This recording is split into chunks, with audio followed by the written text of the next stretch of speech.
여러분, 우리는 지금 거룩한 낭비라는 주제를 가지고 말씀을 살펴보고 있습니다. 가성비, 효율성, 합리화, 자기 수익, 이익, 계산기 이런 식으로 수치화하는 세상 가운데에 자기 이익을 극대화하는 세상 가운데에 우리는 그리스도인으로서 어떤 삶을 살아가야 하는지 우리 말씀을 살펴보고 있습니다. 예수님께 감사와 헌신의 결단으로 300데나리온의 이 향유를 부은 마리아의 이 수고 헌신은 결코 낭비가 아닙니다. 주님이 자기의 장례를 준비하는 것으로 받아들이시면서 거룩한 헌신으로 받아주셨습니다. 한 마리의 잃어버린 목자, 양을 찾기 위해 목자가 다니는 수고, 노력, 고생은 헛된 것이 아니었습니다. 잃어버린 영혼을 위해서 수고하는 것들을 주님이 귀하게 받아주십니다. 강도 맞은 자를 위해서 자기의 시간과 여행 중에 있었지만 시간과 물질을 들여서 그를 돌보고 섬기는 그 선한 사마리아인의 섬김은 낭비가 아닙니다. 세상적으로 봤을 때 시간 낭비이고 뭐 할 만큼 했다고 하지만 그는 할 수 있는 자기의 다 함으로써 그것이 낭비가 아니라 거룩한 낭비임을 보여주었습니다. 그리고 오늘 마지막으로 정말 거룩한 낭비라고 할 수 있는 우리 예수님의 십자가 보혈을 살펴보려고 합니다. 사실은 이 십자가 보혈 때문에 우리가 이런 거룩한 낭비를 할 수 있는 것이죠. 여러분, 짐 엘리엇이 누구인지 아십니까? 사진을 보시면 그는 중남미 에콰도르에 선교하기 위해서 떠난 선교사로서 이 사람에 관해서는 창끝이라는 영화가 있고요. 전능자의 그늘이라는 책에서도 알려져 있습니다. 그는 1956년 미국 기독교 명문 휘튼 대학교를 수석으로 졸업했습니다. 그의 친구 4명과 함께 에콰도르의 마지막 남은 식인종인 아쿠아족의 선교를 위해서 현지로 떠났다가 아쿠아족이 살고 있는 해변에 도달한 지 5일 만에 살해당했습니다. 미국 정부와 신학교 동료들 그리고 일반 크리스찬들도 너무 위험한 지역이라고 막았지만 이들은 선교를 강행했고 죽음으로 삶을 마감했습니다. 놀라운 것은 그들은 근총을 가지고 있었음에도 사용하지 않았다는 것입니다. 당시 미국 언론들은 분노 속에서 이 살해 소식을 전했습니다. 한 신문에서는 큰 헤드라인을 What a waste! 이 무슨 낭비란 말인가? 라는 큰 점을 걸었습니다. 장래가 촉망되는 젊은이들이 그 위험한 지역에 들어가 선교했다는 자체가 무모하다는 것이죠. 이들의 헛된 죽음은 개인뿐 아니라 국가적인 낭비라고 비판했습니다. 분명 세상적인 관점에서 볼 때 이건 낭비임에 틀림이 없습니다. 그렇게 총명하고 똑똑한 인재라면 인류의 발전과 나라의 성장을 위해 헌신하는 것이 좋습니다. 여러분, 옛말에 말이 태어나면 제주도로 보내고 사람이 태어나면 서울로 보내고 무슨 말입니까? 말에게는 제주도라는 것이 제주도라는 환경이 좋은 것이죠. 사람에게는 서울이라는 큰 환경에서 많은 걸 경험하고 배울 수 있도록 길을 열어주라고 했습니다. 이런 관점에서 짐 엘리엇 같은 엘리트들이 식인종을 전도하기 위해 간다는 것은 어리석어 보입니다. 경제적인 관점에서 볼 때도 명백한 잘못된 투자이죠. 그렇다고 큰 성과를 거둔 것도 아닙니다. 복음은 또 전하지 못하고 살해당했으니까 실패와 같은 것이죠. 그렇다면 여러분, 왜 이들은 그것으로 가야 했을까요? 오라는 것이 얼마나 많았겠습니까? 수석으로 졸업하고 명문대학교를 나왔다면 이력서만 넣으면 그 당시에 누구라도 오라고 할 수 있을 것입니다. 많은 돈을 벌 수 있을 것입니다. 좋은 집에 살 수 있을 것입니다. 그런데 왜 그걸 포기하고 아무도 가려고 하지 않는 곳, 죽을 수도 있는 곳, 사람들이 말기는 곳으로 가려고 했을까요? 예수님의 십자가 보혈의 거룩한 낭비를 본받은 것은 아닐까요? 세상의 가장 높은 곳에 계신 하나님이 보잘것없는 우리를 구원하기 위해 이 땅에 오셨습니다. 죄로 오염된 세상과 우리를 구원하기 위해 가장 소중한 것을 아낌없이 쏟아부었습니다. 그것은 바로 예수님의 십자가 보혈입니다. 우리에게는 은혜이지만 하나님의 관점에 보았을 때, 신이라는 관점에 보았을 때는 낭비처럼 보일 수 있습니다. 굳이 하나님의 아들이 그것도 죄인된 인간들을 위하여 이 땅에 오셔야만 했을까? 여러분, 철저히 우리는 우리밖에 모릅니다. 이기적인 존재, 나의 이익에 극대화되어 있는 우리들, 우리 관점에 보았을 때 과연 나는 정말 낮고 낮은 자들을 위해 저렇게 할 수 있을까? 사람들은 낭비라고 이야기해요. 굳이 네가 그렇게 할 필요가 있냐 말하는 것이죠. 여러분, 우리가 구주로 믿는 예수님이 누구입니까? 하나님의 아들입니다. 우리는 사도신경에서 예수님을 이렇게 고백합니다. 같이 한번 읽어보겠습니다. 나는 그의 유일하신 아들 우리 주 예수 그리스도를 믿습니다. 아멘입니까? 이렇게 믿습니까? 여러분, 우리 주 예수 그리스도를 믿습니다. 여기 주님으로 믿는 것이 중요합니다. 여러분, 교회를 다녀도요, 예수님을 구주로 믿지 않으면 죄송하지만 천국에 들어가지 못합니다. 제일 중요한 건 예수님이 나의 죄를 대신하여 십자가에 달려 돌아가셨다는 것을 믿고 주님을 나의 구주로 받아들이는 것입니다. 교회 다니는 이유가 여기에 있습니다. 그냥 교회 와서 예배드리고 사람들 만나고 밥 먹고 나누는 것이 다가 아닙니다.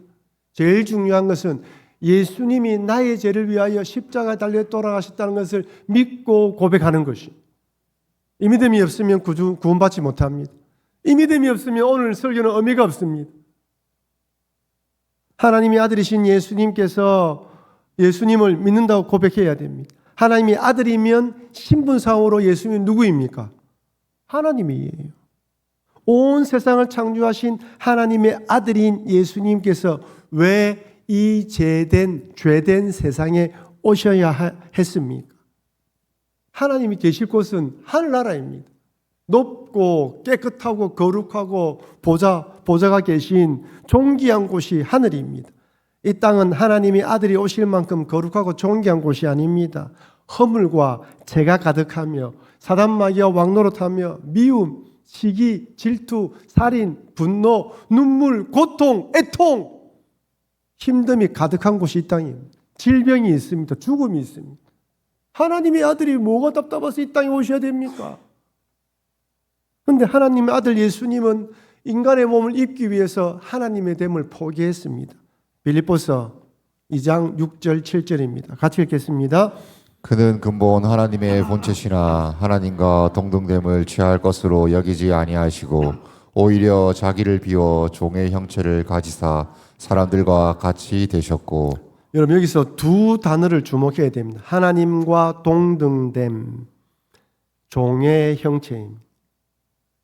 우리는 하나님과 종의 형체를 쉽게 생각할 수 있습니다. 그렇지 않습니다. 하나님과 인간은 비교할 수가 없습니다. 하나님과 인간은 비교의 대상이 아닙니다. 하나님이신 예수님이 종의 형체, 우리 인간의 몸을 입기 위하여 하나님의 동등됨을 포기했습니다. 하나님의 자격을 내려놓은 것입니다. 쉽게 말하면 왕의 자격을 내려놓은 것이죠. 군간에 우리 재벌의 아들이 군에 갔다고 언론이 주목을 받았어요. 다 가는 군대인데, 그죠? 그분은 또 포기했습니다. 시민권도 포기하고 들어갔어요. 그런 칭찬받을 만하죠.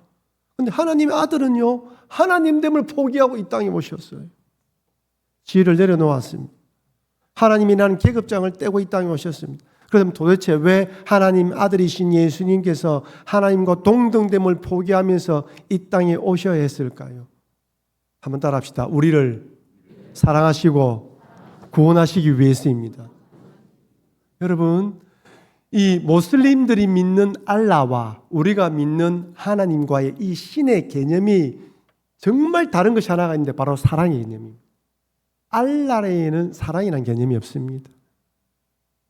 신은 군림하며 명령하는 존재입니다. 인간이 신의 명령에 복종하면 복을 받고 불순종하면 벌을 받습니다. 무슬림들은 알라의 계명을 지키지 않으면 벌을 받기 때문에 지키려고 합니다.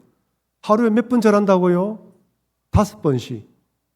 우리는 하나님과 교통하고 교제하고 이렇게 소통하며 나의 소원을 아뢰기 위해 기도하지만요, 무슬림들에게 5번 기도하지 않으면 뭐 한다? 벌 받아요. 그러나 기도하지 않으면 안 되는 거예요. 이게 우리 하나님과 다른 것입니다. 하나님은 사랑이십니다. 하나님은 우리를 사랑하셔서 우리 하나님의 형상과 모양대로 우리를 창조했습니다. 여러분이 하나님의 사랑을 인정하지 않든 인정하든 하나님 우리를 사랑하십니다. 하나님 우리 인간들과 소통하기 원하십니다. 우리를 로봇이나 종처럼 만들지 않았어요. 우리에 대한 하나님의 사랑은 우리가 하나님의 원수, 하나님의 대적이 되었음에도 변함이 없습니다. 여러분, 신앙생활하면서 제일 힘든 게 무엇입니까? 원수 같은 사람을 사랑하는 거예요. 때론 내 자식이 원수 같아요. 내 자식이기 때문에 사랑하기 힘들 수도 있습니다. 그런데 하나님의 사랑은요, 우리가 하나님의 원수, 대적이 되었음에도 불구하고 사랑하는 사랑입니다. 그래서 로마서 5장 8절에서는 이렇게 말합니다. 같이 읽겠습니다. 우리가 아직 죄인 되었을 때에 그리스도께서 우리를 위하여 죽으심으로 하나님께서 우리에 대한 자기의 사랑을 확증하셨느니라. 우리가 어떤 신분이었을 때요? 죄인이었습니다. 여러분 죄송하지만 우리는 죄인입니다. 아유 목사님 저는 죄를 아니요. 그렇게 생각하는 게 죄입니다. 내 욕심대로 내 마음대로 하나님 없이 살아가는 게 죄예요. 10절에서는 원수라는 표현을 사용하고 있습니다. 하나님 입장에서 인간들은 죄인이며 하나님 원수입니다. 에베소서에서는 허물과 죄로 죽었던 자들이라고 우리를 이야기합니다. 세상 풍조에 따라가는 자들이라 말합니다. 여러분 이 땅 어떻습니까? 이 땅에서는 인간들은 학력, 경력, 부, 명예로 신분을 나눕니다. 높은 학력과 돈을 많이 벌고 이름을 내면 성공한 사람, 일신양명한 사람이라고 칭찬합니다. 박수를 칩니다. 이 땅에 어디를 가든지 부자가 사는 곳이 있고 가난한 사람들이 모여 사는 동네가 있습니다. 여러분, 우리나라에 여기는 부자들만 사는 동네라고 법으로 정해놨습니까? 그런 곳은 없어요. 여러분, 우리나라에 한 평에 제일 비싼 땅이 가격이 얼마인 줄 압니까? 제가 어디라고 말하지는 않겠습니다. 가격이 얼마인 줄 알아요? 한 평에 5억 6천만 원 좀 하더라고요. 이제 놀라지도 않죠, 우리는. 그 정도 돈은 이제 껌입니다, 껌. 5억 6천이요. 한 평이 5억 6천이에요. 아무도 그 땅에 들어가 못 산다, 가난한 사람 못 산다 말하지 않습니다. 하지만 돈이 없으면 못 삽니다. 그 땅에 그 돈을 투자하고 그 건물을 산다 하더라도 관리하는데 돈이 많이 듭니다. 가난한 사람들은 그런 곳에 가지 못합니다. 이전에 파키스탄 부잣집을 방문한 영상을 본 적이 있습니다. 여러분, 파키스탄 이렇게 하면 잘 사는 나라가 연상됩니까? 좀 가난한 나라 연상됩니까? 좀 우리 편견에 그런 것이 있죠. 이분은요 어마어마한 부자였습니다. 왜 영상을 만들었냐? 사람들이 파키스탄 하면 가난하다고 생각하니까 이런 사람도 있다는 걸 보여주기 위해서 영상을 만들었어요. 깜짝 놀랐습니다. 집에 들어가는데요 경호원이 기관총을 메고 있어요. 딱 들어가는데 2층집인데요. 계단 대리석에다가 어마어마한 명품으로 입고 몇 명이 일하는 사람인지 몰라요. 이 부자들이요. 부자들만 가는 쇼핑센터를 가고요. 자기들만 가는 레스토랑을 방문합니다. 그때는요. 기관총을 든 경호원들이 차를 동원하고 갑니다. 얼마나 부자인지 몰라요. 그에 반해 빈민가는 너무 형편없었습니다. 상하수도 시설이에요. 이렇게 비가 오면요, 온 더러운 물들이 길거리 다 흘러다닙니다. 집이라 말하기는 너무 형편없었습니다. 판자, 금속 이띄어서 주거 형태를 만들었어요. 여러분, 1960년대 우리 전포동 기억하시죠? 산골짜기에 집집마다 정말 저렇게 사람이 살 수 있을까 생각될 정도였습니다. 여러분, 이 땅에서 우리들 인간들끼리는 부자, 성공하고 출세한 사람 이렇게 구분하시고 또 저 사람 가난한 사람, 실패한 사람으로 나누지만요. 하나님 보실 때는 돈 많은 사람 무엇이라고? 돈 많은 죄인, 성공한 죄인, 건강한 죄인이에요. 실패하면요, 실패한 죄인이에요. 맨 마지막이 무엇입니까? 죄인입니다.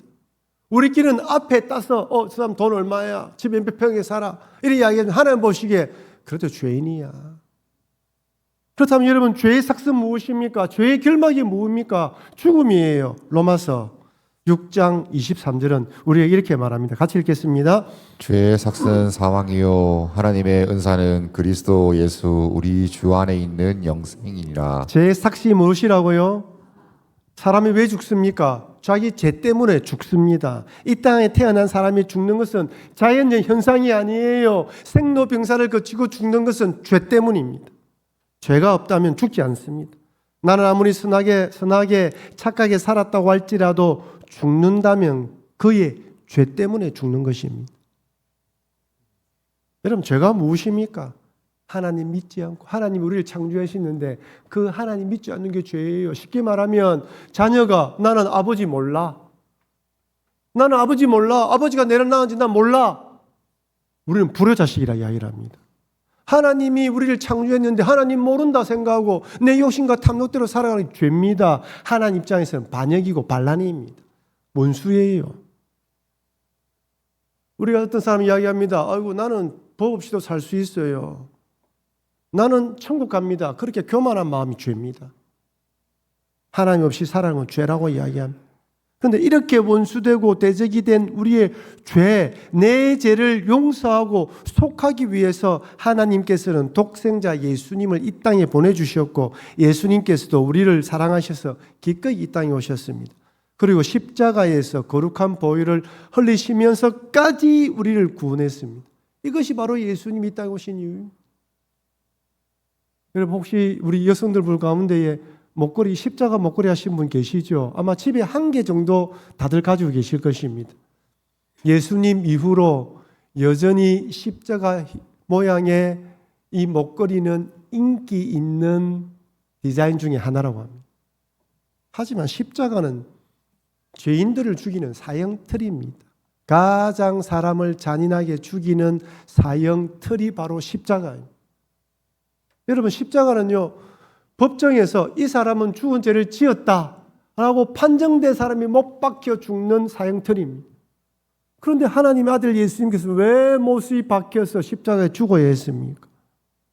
바로 내 죄를 용서해 주시기 위해서입니다.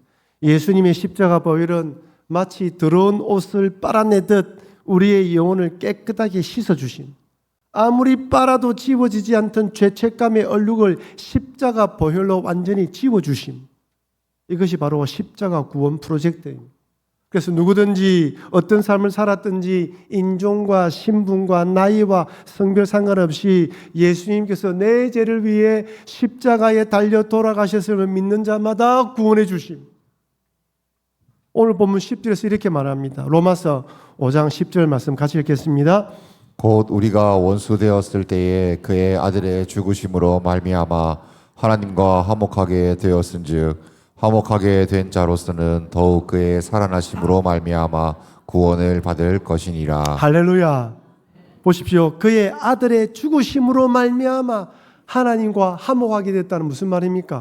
원수 죄인이 있는데 하나님의 자녀가 되었다는 것입니다. 이 얼마나 놀라운 소식입니까? 우리는요, 교회 다니면서 예수님의 십자가 보혈에 너무 많이 들어서 이제 귀에 딱지가 들릴 정도입니다. 감동이 사라져 버렸어요. 여러분, 누가 나의 죄를 위해 대신 죽는단 말입니까? 그렇다면 이렇게 구원받은 우리의 종말은 어떻게 될까요? 우리의 종착지는 어디일까요?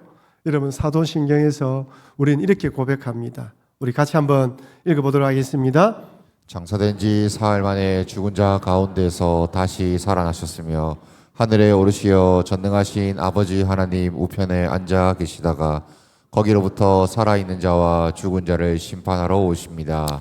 자, 예수님은 죽은 자 가운데 어떻게 하셨다고요? 다시 살아나셨습니다. 하늘에 오르시어 어디에 앉아 계신다고요? 하나님 우편에 앉아 계십니다. 하나님 우편에 앉아서 뭘 하고 계실까요?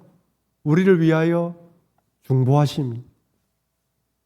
그리고요, 거기로부터, 그 하늘로부터 살아있는 자와 죽은 자를 심판하러 오십니다. 이것이 주님의 재림입니다. 주님이 재림하시면요, 이 땅을 먼저 떠난 믿음의 선배들은 부활의 몸을 입고 부활하십니다. 여러분, 예수님 부활의 몸을 보십시오. 손에 못자국과 옆구리에 창자국이 있었는데 음식을 먹었습니다. 문이 닫혀있는데 문을 뚫고 들어갔습니다. 시간과 공간을 초월했습니다. 분명히 죽었는데 부활의 몸을 입었습니다. 그 몸은 썩지 않는 몸입니다. 그 몸은 4차원의 공간을 통과하는 것처럼 4차원의 이 몸입니다. 우리가 죽는다 할지라도 이 몸을 잊게 된다는 것입니다. 주님은 부활의 몸을 입고 하늘에 계시고 이 땅에 내려오십니다. 이 땅에 내려오실 때 이 땅을 먼저 떠난 선배들은 부활의 몸을 입고 부활합니다. 우리들도 호련히 몸이 변화되어서 예수님의 부활의 몸을 입게 됩니다. 이것이 바로 우리의 종말입니다. 여러분이 어떤 삶을 살았든지 간에 세상에서 성공하고 실패했다 할지라도 우리의 종말은 해피 엔딩입니다. 비록 예수님께서 세례하기 전에 이 땅을 떠난다 하더라도 여러분 사실 우리가 어떤 방식으로 이 땅을 떠날지 아무도 모릅니다. 여러분 언제 어디서 어떻게 떠날지 아십니까? 아무도 없어요. 어떤 분은 여러분 죄송하지만 우리 중에 편안하게 자녀들 유언하고 숨을 거두실 분도 있을 것입니다. 하지만 많은 분들이 암이나 질병에 걸려서 고통당하다 이 땅을 떠날 수도 있습니다. 갑작스런 사고로 이 땅을 떠날 수도 있습니다. 우리가 어떤 식으로 삶을 마감할지는 아무도 모릅니다. 어디까지나 하나님의 영역입니다. 하지만 중요한 사실은 내 코에 호흡이 끊어지는 순간 하나님이 우리를 품어주신다는 사실입니다. 사도행전 7장에 보면 스데반 지사가 돌에 맞아 순교합니다. 성경은 이렇게 기록합니다. 사도행전 7장 55절 56절 같이 읽겠습니다. 스데반이 성령 충만하여 하늘을 우러러 주목하여 하나님의 영광과 및 예수께서 하나님 우편에 서신 것을 보고 말하되 보라 하늘이 열리고 인자가 하나님 우편에 서신 것을 보노라 한데. 여러분 보십시오. 스데반이 딱 죽는 순간에 성령 충만했습니다. 하늘을 우러러 주목하여 하늘의 영광과 및 예수님께서 하나님 앞에 서신 걸 보았단 말합니다. 무슨 말? 하늘문이 열린 것이. 그 하늘에서는 인자가 예수님이 하나님 우편에 서신 것을 보았다고 이야기를 합니다. 우리 주님은 살아서 하늘에 계십니다. 여러분 우리가 이 땅을 떠날 때 하늘문이 열립니다. 하나님이 천사를 보내셔서 우리의 영혼을 거둬가십니다. 여러분 우리의 죽음은 끝이 아닙니다. 우리는 고통의 순간을 통해 죽음을 통과하지만 죽음을 통과하여 눈을 딱 뜨는 순간 하나님 품에 안겨있는 우리를 보게 됩니다. 그렇습니다. 하나님 아들 예수님께서 육신의 몸을 입고 이 땅에 오셔서 모진 십자가의 고난을 당하시고 죽음을 맞이한 이유는 바로 우리를 죄에서 구원하기 위한 하나님의 사랑입니다. 세상적인 관점, 경제적인 시선을 볼 때 하나님의 아들이님이 왜 이 땅에 오셔? 십자가에 달려 돌아가신단 말이야. 그 거룩한 피를 자기의 생명을 내어준단 말이야. 하나님께서 낭비지 낭비. 하나님인데. 하나님에게는 분명히 낭비인지 모르지만 우리에게는 은혜입니다. 십자가 보이는 죄인이며 원수된 우리를 구원하기 위한 하나님의 사랑입니다. 헛된 낭비가 아니고 거룩한 낭비입니다. 다시 짐 엘리어스의 이야기로 돌아가려고 합니다. 그렇게 아홉 가족에 살해된 5명의 청년들은 20대 초반에서 중반입니다. 미혼일까요? 기혼이었을까요? 다들 기혼이었습니다. 한 분은 자매가 4명이 있었습니다. 짐 엘리엇도 결혼해서 어린 딸을 두었습니다. 그렇게 남편이 죽고 난 뒤에 짐 엘리엇의 아내와 그 아내의 여동생과 어린 딸이 아홉 가족의 복음을 전하기 위해 들어갔습니다. 근데 놀라운 것은 아홉 가족은 외부인 남자는 죽여도 여자는 죽이지 않습니다. 그 여인들을 받아들였습니다. 그분들이 그들과 함께 살아갔습니다. 그들이 궁금하죠. 이 백인들이 왜 우리들이 여기 살고 있느냐. 처음에 말을 하지 않았다고 합니다.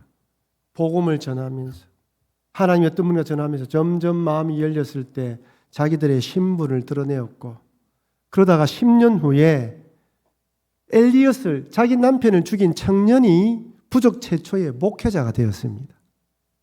1992년에는 아홉 가족으로 된 신약 성경이 만들어졌습니다. 비록 5명의 청년들이 안타까운 죽음으로 이 땅을 떠났지만 그 순교의 피가 결국은 열매를 맺었습니다. 짐 엘리엇이라는 사람이 22살에 쓴 일기책에 이런 글이 기록되어 있습니다. 영원한 것을 얻기 위해 영원하지 않는 것을 버리는 자는 절대 어리석은 자가 아니다. 주님의 말씀이죠. 영원한 것을 얻기 위해 영생입니다. 복음이죠. 영원하지 않는 일시적인 우리 생명을 내어놓는 것은 어리석은 것이 아니다. 사랑하는 성도 여러분, 예수님 십자가 사랑은 세상 관점에 볼 때 낭비처럼 보입니다. 거룩하고 존귀하신 하나님의 아들이 하나님과 동등됨을 취하지 않고 육신의 몸을 입고 이 땅에 오실 필요가 없습니다. 십자가에 살이 찢기고 피가 흘리면서 돌아가실 이유가 없습니다. 하지만 죄로 심판받을 우리를 구원하기 위해, 여러분과 저를 구원하기 위해 자신의 생명을 내어놓는 거룩한 낭비를 하셨습니다. 예수님의 보혈로 우리는 하나님의 자녀가 되었고 하나님의 화목하게 되었습니다. 그러니 예수님의 보혈의 은혜를 값없이 받은 자답게 감사하며 남은 인생을 살아가시는 여러분과 제가 되길 바랍니다. 비록 세상적으로 낭비처럼 보인다 할지라도 주님을 위해 헌신하며 잃어버린 영혼을 위해서 시간과 물질을 투자하며 도움이 필요한 사람을 섬기는 것은 결코 낭비가 아니라 거룩한 낭비임을 잊지 마시고 세상적인 계산과 합리적인 사고를 뛰어넘어 거룩한 낭비의 삶을 살아가시는 여러분과 제가 되길 주의 이름으로 축원합니다.